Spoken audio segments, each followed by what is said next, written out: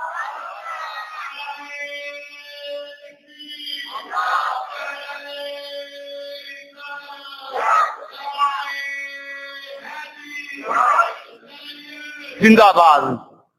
یہ ہے علی ابن حسین، یہ ہے علی ابن حسین جس کا لقب ہے زین العابدین۔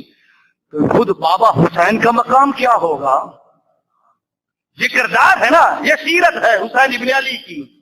اور رسول نے خود کہا تھا یہ میرا بیٹا حسین ہے، اور مجھے حضور سیدنا علی المرتضیٰ اور حضرت سیدنا ابو بکر صدیق رضی اللہ تعالیٰ عنہ یہ گزر رہے تھے کہ سامنے حسین ابن علی کو دیکھا تو سیدنا ابو بکر صدیق نے پتہ کیا کہا؟ علی یہ تیرا بیٹا نہیں۔ اب بولو یار ہماری علی یہ تیرا بیٹا نہیں۔ اب کسی کو بندہ یہ کہ یہ تیرا بیٹا نہیں تو بندے کو غصہ تو آئے گا۔ علی نے یوں سر اٹھا کے ابو بکر صدیق کی طرف دیکھا۔ ابو بکر مسکرا کے کہنے لگے میں کیا کروں، میں نے خود رسول سے سنا ہے حسین علی کا بیٹا نہیں میرا بیٹا ہے۔ یہ حسین حسن میرا بیٹے ہیں۔ اور پھر رسول اب یہ دیکھیں آپ اپنے نواسوں سے پیار کرتے ہیں، مگر جب حسنین آتے تھے رسول پیار کے ساتھ ساتھ ان کو سونگتے تھے، سونگتے تھے۔ جب سیدہ زہرا نے کہا یا رسول اللہ سونگتے کیوں ہو؟ فرمایا حسنین میری خوشبو ہے، حسنین میری خوشبو ہے۔ اور رسول یہ نہیں فرمایا جس نے ان کو تکلیف دی اس نے مجھے تکلیف دی، جس نے ان سے محبت کی اس نے مجھ سے محبت کی۔ گھر ہے سیدہ ام سلمہ کا رضی اللہ تعالی عنہ، رسول کے ازواج محترمات میں بڑا مقام ہے جب سیدہ ام سلمہ کا۔ رسول گھر میں آیا اور فرمایا بیٹی زوجہ مجھے چادر اڑا دو۔ چادر دی گئی، تھوڑی دیر گزری، خاتون نے دو جہاں، خاتون نے کونوں مقام، فخر زہرا اور جو فخر مریم ہو جناب سیدہ زہرا چلتی ہوئی جناب سیدہ ام سلمہ کے گھر میں آئی اور آ کر کہتی ہیں مادر گرامی مجھے اپنے بابا کی خوشبو آ رہی ہے۔ فرمایا ہاں کدھر ہیں؟ میں اندر ہیں۔ جناب سیدہ زہرا کمرے میں جاتی ہیں، السلام علیکم یا ابا، بابا جان سلام ہو۔ فرمایا وعلیکم السلام یا فؤادی، اے میرے پھل، اے میرے پھل تجھے بھی سلام ہو۔ بابا اجازت ہو تو اندر آ جاؤں؟ اجازت ہے۔ لیٹ گئی بابا کے ساتھ۔ تھوڑی دیر گزری، مولا کائنات حیدر کرار علی جی المرتضیٰ گھر میں آئے اور کہنے لگے مجھے اپنے آقا کی خوشبو آ رہی ہے۔ فرمایا ہاں اندر ہیں۔ علی جی المرتضیٰ اندر چلے گئے۔ فرمایا السلام علیکم یا رسول اللہ، اللہ کے رسول آپ پر سلام ہو۔ فرمایا وعلیکم السلام یا امیر المومنین، امیر المومنین آپ کو بھی سلام ہو، اجازت ہو تو میں بھی آ جاؤں؟ بائیں جانب علی کو لٹا لیا۔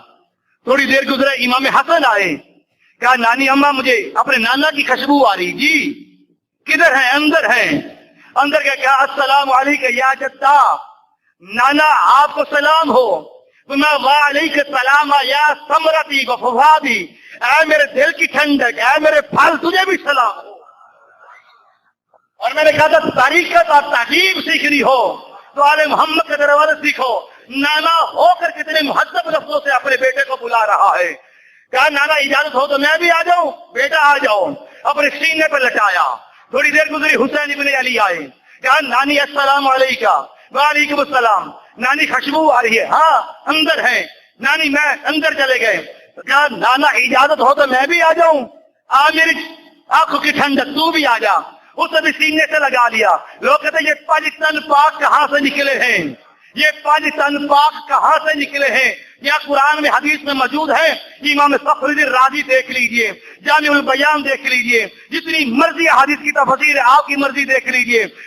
ایک محمد، دوسرا علی، تیسری فاطمہ، چوتھا حسن، پانچواں ہو گیا 5 ٹن. یہ اوپر جب لے لیا فرمایا کیا کہا؟ طہارت کہاں سے آئی؟ کہ اللہم ہاؤلائی اہل بیتی فاذہب عنکم الرجس ویطہرکم تطہیرا. اللہ یہی تو میری آل ہے، یہی تو میری اہل ہے، یہی تو میری اولاد ہے، بس ان کو پاک کر، بس ان کو پاک کر جیسے پاک کرنے کا حق ہے. راوی لکھتا ہے فوراً آیت اتری انما یرید اللہ لیذہب عنکم الرجس اہل البیت ویطہرکم تطہیرا. اللہ تو چاہتا ہی یہی ہے انہیں رجس سے دور رکھے اور ایسے پاک کرے جیسے پاک کرنے کا حق.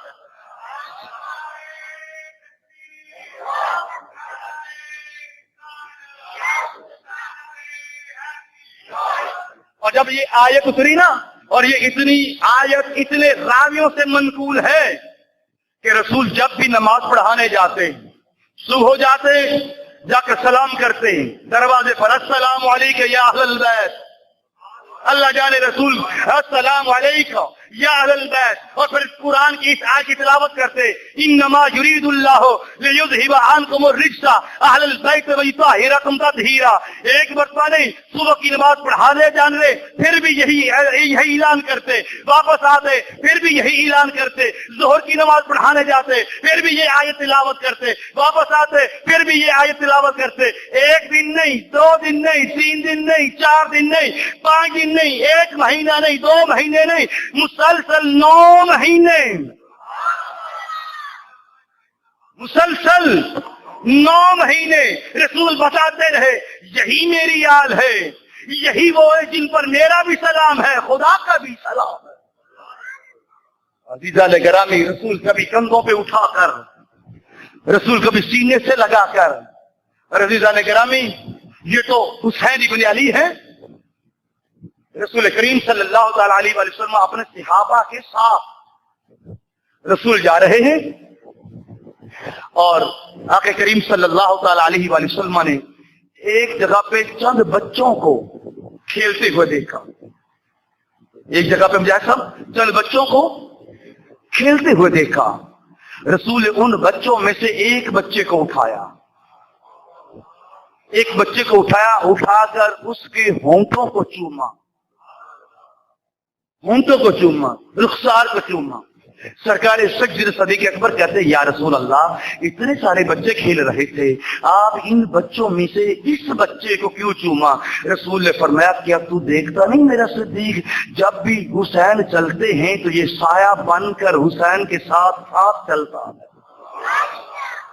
یہ حسین کے ساتھ سایہ بن کر چلتا ہے، اور جب اسے موقع ملتا ہے یہ حسین کے قدموں کی مٹی کو اٹھا کر چومتا ہے. اس وجہ سے مجھے اس بچے سے پیار ہے.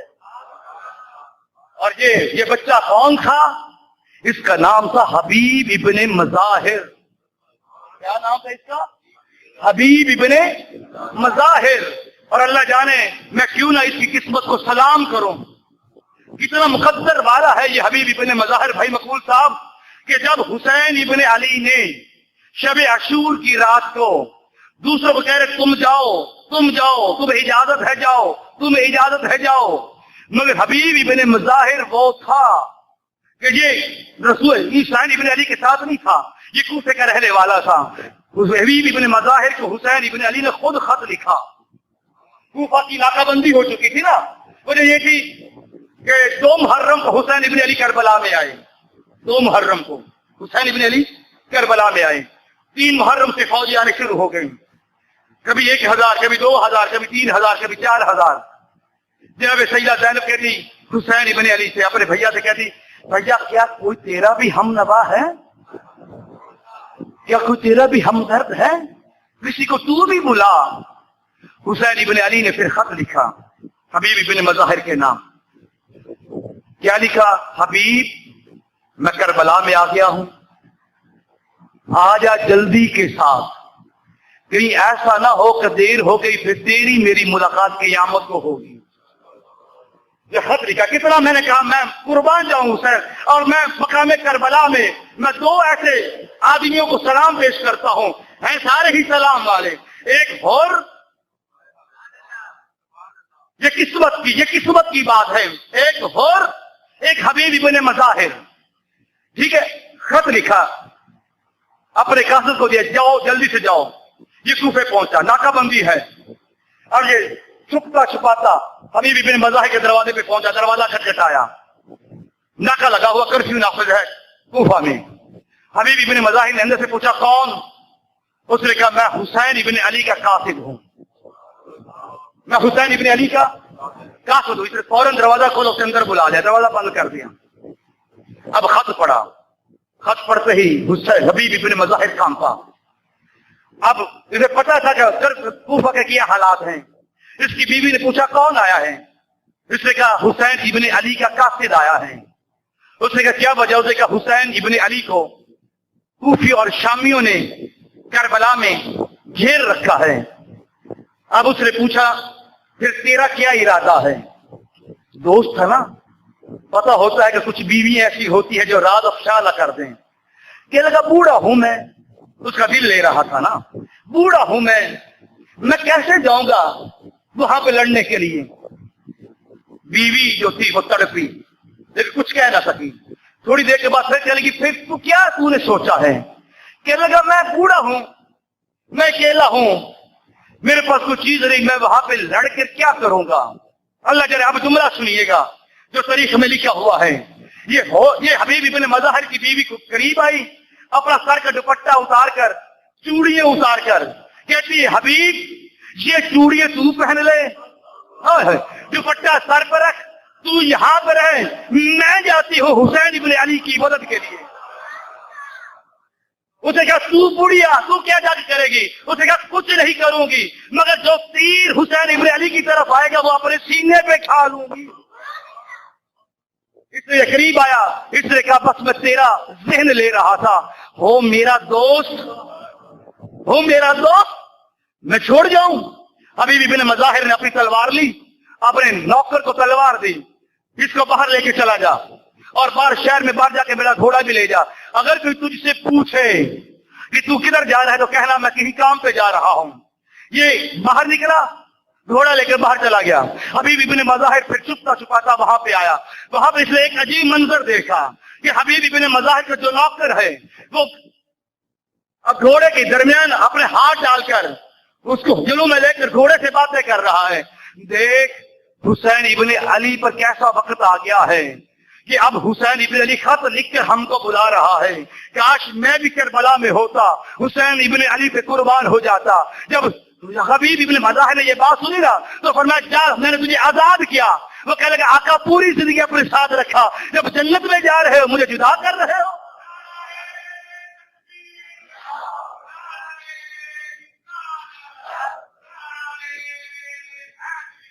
خدا کی قسم جو ساتھی حسین ابن علی کو ملے ہیں ایسے ساتھی نہ کسی کو ملے ہیں. 72 مگر 72 ہزاروں سے افضل تھے. حبیب ابن مظاہر نے اس کو ساتھ لیا، چل پڑا. سرکار حسین کی بارگاہ میں حاضر ہوا. جب سرکار کی بارگاہ میں حاضر ہوا نعرہ تکبیر بلند ہوا، ادھر سے صدا بلند ہوئی. بی بی سیدہ زینب ملکہ عالیہ نے جب اما فضا کو بلایا، یہ باہر کیا واقعہ ہوا ہے کہ صدائیں تکبیر کی بلند ہو رہی ہیں. جناب بی بی فضا کہنے لگی کہ پتہ چلا ہے کہ حسین کا ساتھی حبیب ابن مظاہر آیا ہے. جب یہ جملہ سنا نا بی بی فضا کو بلایا اور بلا کر کہا جا کر حبیب سے کہنا کہ زہرا کی بیٹی تجھے سلام کہتی ہے، زہرا کی بیٹی تجھے سلام کہتی ہے. جب فضا قریب آئی اور آ کر کہا حبیب تجھے زہرا کی بیٹی سلام کہتی ہے، حبیب زمین پہ گرا، گر کے کہنے لگا اتنی غربت آ گئی ہے کہ ملکہ زادی اب نوکروں کو سلام کہنے لگے. میں کہاں آپ کہاں؟ عزیزان گرامی یہی حبیب ابن مظاہر تھا جس نے بڑھاپے کے عالم کے باوجود ایسی جنگ لڑی کہ کافروں کے چھکے چھڑا دیے اور کہا آؤ آؤ میں حسین ابن علی کا وہ ساتھی ہوں جس کے لبوں کو محمد مصطفیٰ نے چوما، جس کی ہونٹوں کو محمد مصطفیٰ نے چوما ہے. عزیزان گرامی میرے حسین کے ساتھیوں میں ایک ایسا ساتھی جس کا نام ہے سعید ابن عبداللہ. کمر جھکی ہوئی ہے، کمر جھکی ہوئی ہے. ہم بعض خطیب ان میں بھی شامل ہوں، ہم وہ واقعات بیان کرتے ہیں جو مشہور ہیں، مگر کربلا کا ایک ایک جانثار خدا کی قسم ان کے لیے ہزاروں اوراق چاہیے، لیکن جو انہوں نے جانثاری کا حق ادا کیا ہے۔ حبیب سعید ابن عبداللہ، یہ کمر جھکی ہوئی ہے، داڑھی سفید ہے اور آنکھوں کے اوپر یہ بھومیں اوپر آئی ہوئی ہیں۔ یہ سرکار کی بارگاہ میں آیا، کہنے لگا حضور مجھے بھی اجازت دیجیے میں بھی جنگ جا کے لڑوں۔ سرکار حسین ابن علی کہتے ہیں سعید تیری بھومیں آنکھوں کے اوپر آ چکی ہیں، تیری داڑھی سفید ہے، بڑھاپے کا عالم ہے، تیری کمر جھکی ہوئی ہے، تو کیا جنگ کرے گا؟ اسی وقت صدائے اذان بلند ہوئی، اللہ اکبر اللہ اکبر۔ رو کر کہنے لگا مولا خنجر تو نہیں پکڑ سکتا، مگر آپ نماز ادا کریں، آپ نماز ادا کریں، میں تلواروں کی ڈھال بنتا ہوں۔ حسین ابن علی نے نماز ادا کی، تیر والوں نے تیر مارنے شروع کیے، مگر مجال ہے کہ سعید ابن عبداللہ گرا ہو۔ راوی کہتا ہے سینے پر 36 تلوار تیر لگے ہوئے تھے، 36 تیر لگے ہوئے تھے۔ ادھر حسین ابن علی نے سلام پھیرا، ادھر سعید ابن عبداللہ زمین پہ گرا۔ حسین ابن علی نے بڑھ کر اسے اپنی گود میں لیا، یہ ظہر کی نماز جمعے کی نماز تھی، گود میں لیا۔ سعید ابن عبداللہ نے اپنا سر گود سے نکالا، پھر زمین پہ گرایا۔ حسین ابن علی نے پھر لیا، اس نے پھر گرایا، حسین نے پھر لیا، اس نے پھر گرایا۔ حسین ابن علی فرمانے لگے سعید کیا وجہ ہے کہ یہ تو اپنا سر میری گود میں رکھنے نہیں دیتا؟ کہنے لگا حضور یہ گود ہے محمد مصطفیٰ کے نواسے کی، میں نوکر ہوں، میری کیا مجال کہ میں حسین ابن علی پہ میرا سر آئے؟ میں کہا آپ کہا، حسین ابن علی نے کہا نہیں تو میری گود پہ آ، گود میں آ۔ ایک جملہ کہا یا حسین کیا میں نے حق کے وفا ادا کر دیا؟ یا حسین کیا میں نے حق کے وفا ادا کر دیا؟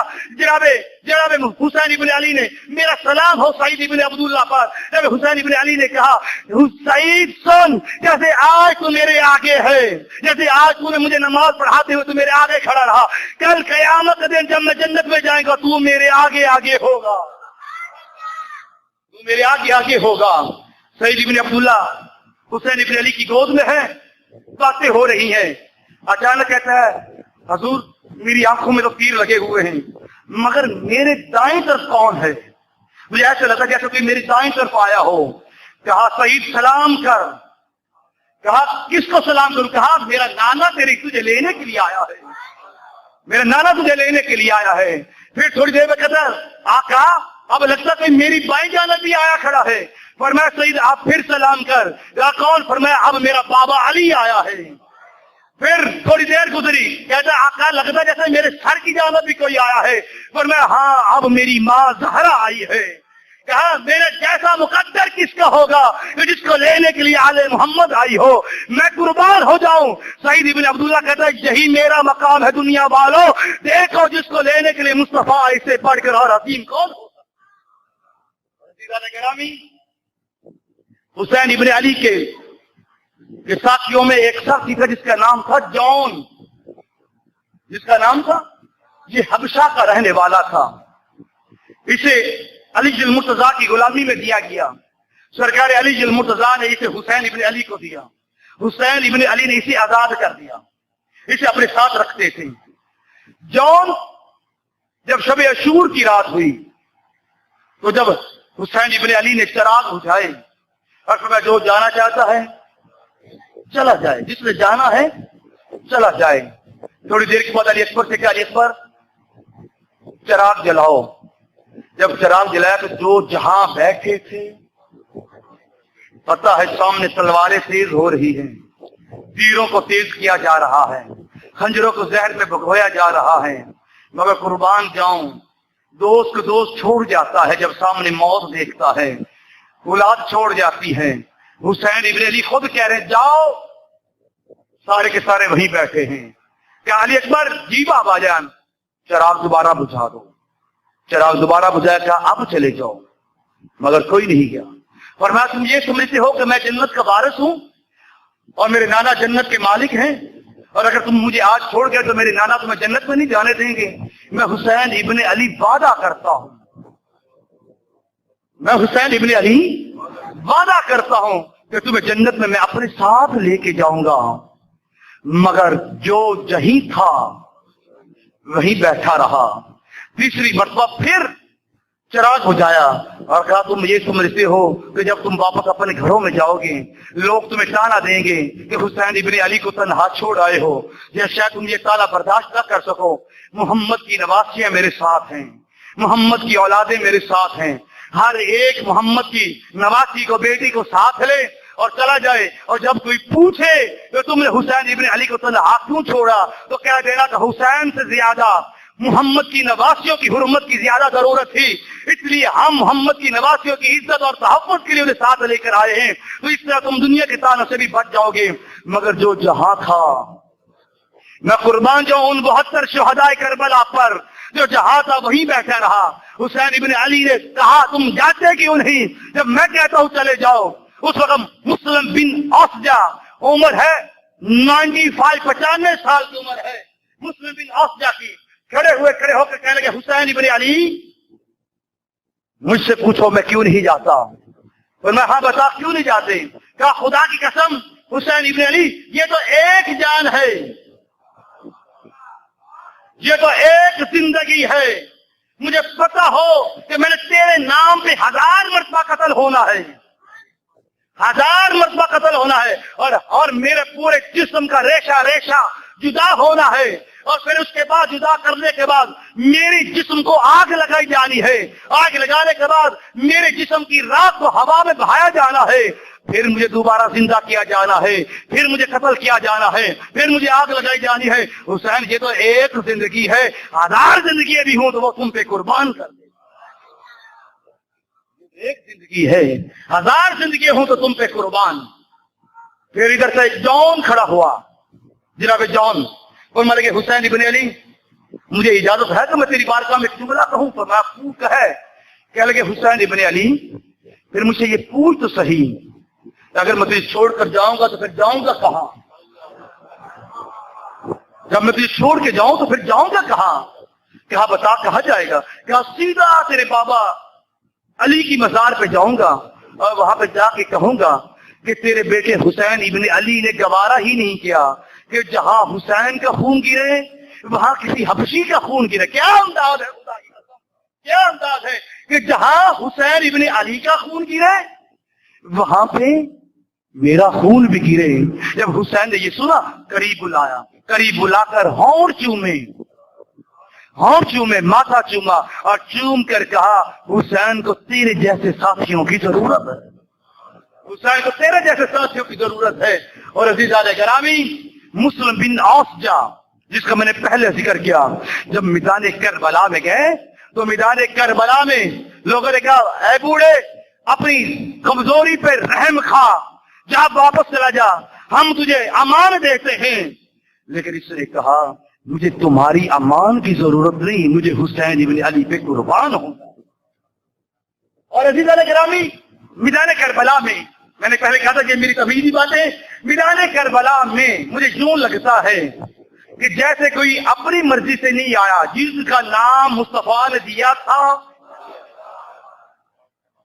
جس کا نام مصطفیٰ نے دیا تھا وہی آئے. ایک آدمی تھا جس کا نام ہے زہیر ابن کین, زہیر ابن کین. یہ حسین ابن علی کا بڑا مخالف تھا اور علی ابن ابی طالب کا بھی بڑا مخالف تھا, حتیٰ کہ یہ خارجے کے ساتھ مل کر زہیر ابن کین جب علی کے ساتھ لڑتا رہا. زہیر ابن کین یہ ادھر سے کوفے سے اپنی شادی کر کے نئی نویلی دلہن کے ساتھ آ رہا تھا, ادھر حسین ابن علی جا رہے تھے.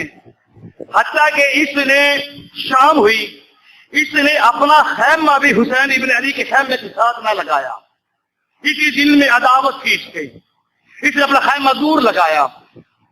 حسین ابن علی شام کو باہر نکلے چہل قدمی کے لیے, تو جب عباس سے پوچھا یہ کس کا خیمہ ہے, کہنے لگے جی حضور یہ آپ کا مخالف ہے, نام اس کا زہیر ابن کین, اس کا یہ خیمہ ہے. سرکار حسین مسکرا پڑے, سرکار حسین مسکرا پڑے, اپنے غلام کو بلایا جون کو, جون جی جاؤ زہیر کو کہو کہ حسین تجھے بلاتے ہیں, زہیر کو کہو